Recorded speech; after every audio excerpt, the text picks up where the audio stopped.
Hello बच्चों, कैसे हैं आप लोग। आज हम लोग एक नई सीरीज स्टार्ट करने वाले हैं विच इज नीट यूजी 2025, जिसमें हम लोग डिस्कस करने वाले हैं फिजिक्स पोर्शन को। और फिजिक्स पोर्शन में क्वेश्चंस आते हैं 45 and will try on daily basis पर वीडियो में एक क्वेश्चन को डिस्कस कर पाए। तो आज मैं जो लेके चलने वाला हूं वो है set number 45 question number 20th which is coming from the class 12th unit 1 electrostatics, और उसमें एक सब पार्ट होता है कैपेसिटेंस, उसका ये क्वेश्चन है। तो क्वेश्चन मैंने पहले ही ऑलरेडी लिख दिया है ताकि वीडियो बहुत ज्यादा लेंथी ना हो जाए। और इसमें क्वेश्चन में क्या दिया गया है कि the plates of a parallel plate capacitor are separated by D. D यहाँ पे डिस्टेंस हो गया। तो पहले हम ये डायग्राम ड्रॉ कर लेते हैं। तो एक पैरेलल प्लेट आप समझते हैं, आपको दो प्लेट्स आमने सामने खड़ी करनी है जिसको हम पैरेलल बोल देते हैं।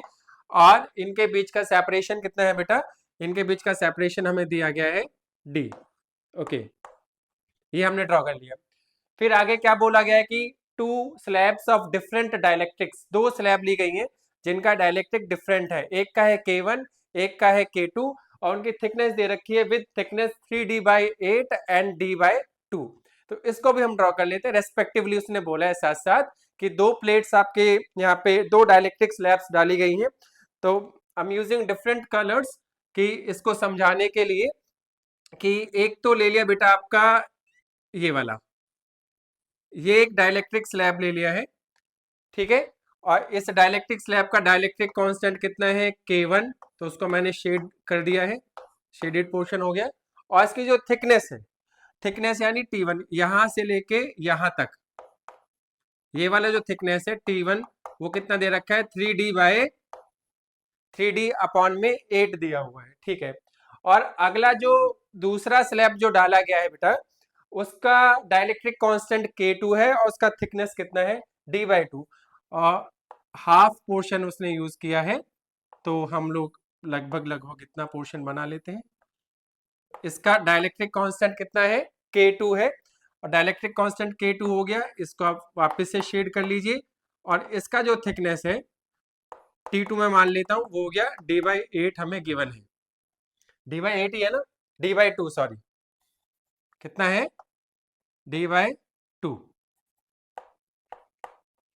ये हो गया, ठीक है।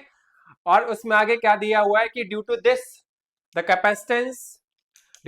Capacitance becomes 2 times larger. और कैपेसिटेंस कितना बढ़ गया? उसका 2 गुना बढ़ गया, 2 times larger than when there is nothing between the plates. जब प्लेट्स के बीच में कुछ भी नहीं था, कुछ भी नहीं था का क्या मतलब होता है? एयर थी। तो उसका कैपेसिटेंस जितना भी था ना, उसका 2 गुना हो गया है।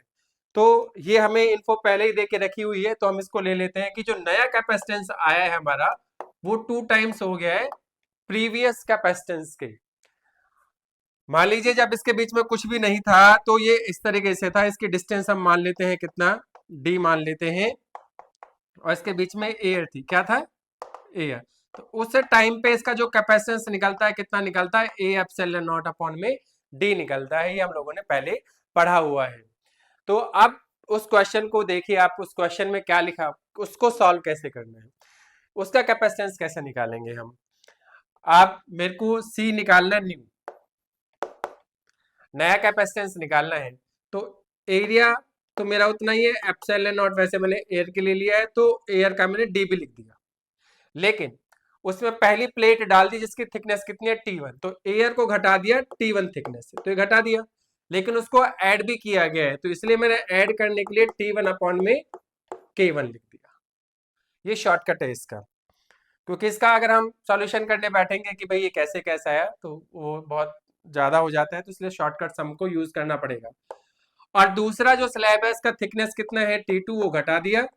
और उतना ही हमने डाइलेक्ट्रिक डाला भी है, तो ऐड भी कर दिया, ठीक है। अब मैं इसकी वैल्यूज पुट कर देता हूं। T1 का वैल्यू कितना दिया गया मेरा? T1 का वैल्यू मुझे दिया गया है 3D/8। तो इधर भी मैं रख देता हूँ 3D/8, और K1 तो मेरा अपॉन में था ही। T2 का वैल्यू दिया गया है D/2, और इधर भी D/2, और ये हो जाएगा K2, ठीक है। अब मुझे क्या करना है, जो डी वाला पार्ट है, एक ये वाला, एक ये वाला और एक ये वाला, इनको मैं अलग से सॉल्व कर लेता हूं। तो ये मुझे दिया गया है कितना, डी -3d/8 और ये -d/2। तो 8 एलसीएम आ गया, तो हो जाएगा 8d -3d -4d। तो 3 और 4 कितना हो गया, 7, 7 8 में से 7 गया कितना, डी। तो मेरे पास कितना आ गया बेटा, d/8 आ गया। अब इसको मैं पुट करूंगा इसमें, तो मेरा आंसर कितना आ जाएगा, ये तो सब सॉल्व कर लिया, तो d/8 हो गया। और इसको आप एज इट लिखिए, 3d/8k1 प्लस d/k2। ये मेरा न्यू आ गया, ठीक है। इसमें आगे क्या था कि इफ k1 मेरे को उतना दे रखा है, k2 का 1.25 टाइम्स दे रखा है, तो मुझे k1 का वैल्यू निकालना है। तो मुझे k1 निकालना है, तो मैं क्वेश्चन में k1 ही छोड़ूंगा, तो k2 को मेरे को रिप्लेस मतलब हटाना पड़ेगा।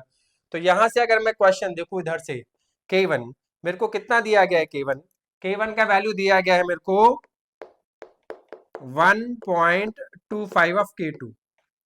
तो मुझे k2 हटाना है, तो यहां से k2 का वैल्यू निकालना पड़ेगा। तो k1 मेरा कितना आ जाएगा, 1.25 इज इक्वल टू k2, ठीक है। और इसका पॉइंट हटाएंगे, डेसिमल हटाएंगे, तो इधर कितना आ जाएगा, 100 आ जाएगा। तो ये हो जाएगा 25 से डिवाइड करिए, 4 टाइम्स हो जाएगा, और ये कितना टाइम्स हो जाएगा, 5 टाइम्स। तो यहां से k2 मुझे कितना मिल गया, 4/5 टाइम्स ऑफ k1, ठीक है। तो इसे यहां पुट करेंगे, यहां पुट करेंगे तो क्या निकलने वाला है, इसको मैं यहां से हटा देता हूं, इसकी नीड नहीं है, एक्स्ट्रा कैलकुलेशन था। तो मेरा नया जो कैपेसिटेंस आएगा बेटा, वो कितना आएगा, ए एप्सिलॉन नॉट, ठीक है। यहाँ कितना था, d/8, ये भी ठीक है, प्लस 3d/8k1, ये भी ठीक है, प्लस d/2, इतना ठीक है। अपॉन में क्या था, k2 था, तो k2 की वैल्यू कितनी आएगी, k2 की हमने कितनी निकाली, 4/5k1। तो 4k1 अपॉन में 5, 5 पलट के किधर चला जाएगा, ऊपर चला जाएगा। अभी मेरे पास आंसर क्या आने वाला है भाई, ए एप्सिलॉन नॉट, इधर आप देखेंगे d/8, इधर आप क्या देखेंगे, 3d/8k1 plus 5 into D, 5d, 2 4 जा 8, 8k1, ये हो गया, ठीक है बेटा। अब देखो नीचे का बेस सेम है ना, तो ऊपर ये दोनों ऐड हो जाएगा, तो ऐड होके कितना निकलने वाला है, ए एप्सिलॉन नॉट, ये तो आप एज इट इसको उतार लीजिए, 3 और 5 कितना हो जाएगा, 8, 8d/8k1। तो 8 से मेरा 8 कैंसिल हो जाएगा, तो अभी मेरे पास आंसर कितना आ गया, ए epsilon not d/8 plus d/k1। और ये d मैं कॉमन ले लेता हूं, ले सकते हैं ना d कॉमन, तो कॉमन ले लेंगे, तो यहाँ क्या आ जाएगा, 1/8 प्लस 1/k1, और ये मेरा आ गया नया वाला कैपेसिटेंस, ठीक है बेटा। तो बच्चे अब क्या करना है कि मेरे को क्वेश्चन जो दिया गया था, क्वेश्चन में जो मेरे को एक इन्फो पहले दी गई थी कि जो मेरा नया कैपेसिटेंस है वो 2 टाइम्स हो गया पुराने वाले के, तो इसका मैं यूज कर लेता हूं।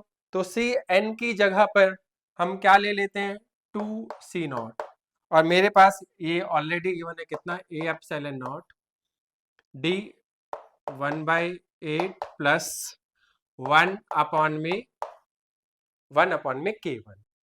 सी नॉट का वैल्यू कितना आएगा, ए एप्सिलॉन नॉट अपॉन में डी, ये आ जाएगा बेटा A epsilon naught D upon into में 1/8 प्लस 1/k1।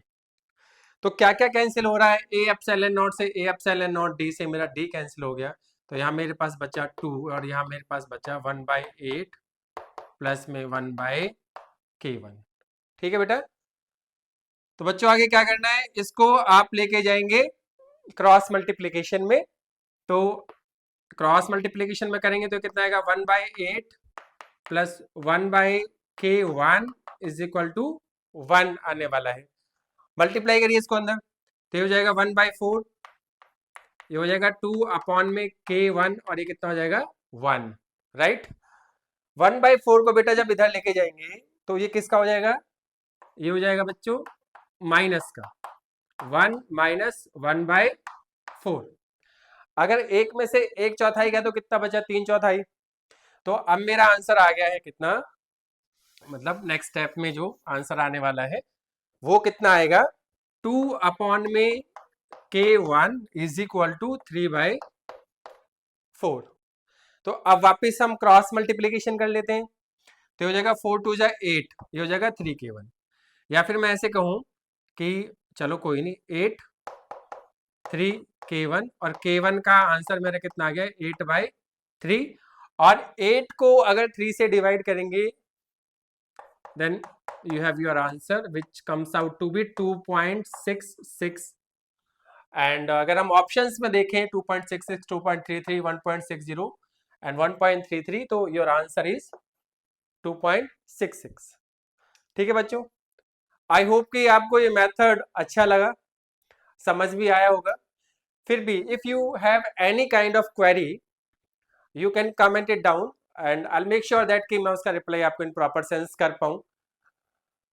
और चैनल को आप सब्सक्राइब करें, कमेंट करें, लाइक करें, शेयर करें, और इसी तरीके के वीडियोस, इसी तरीके के लेक्चर क्वेश्चंस मैं आप लोगों के लिए आगे लाता रहूंगा। Thank you so much.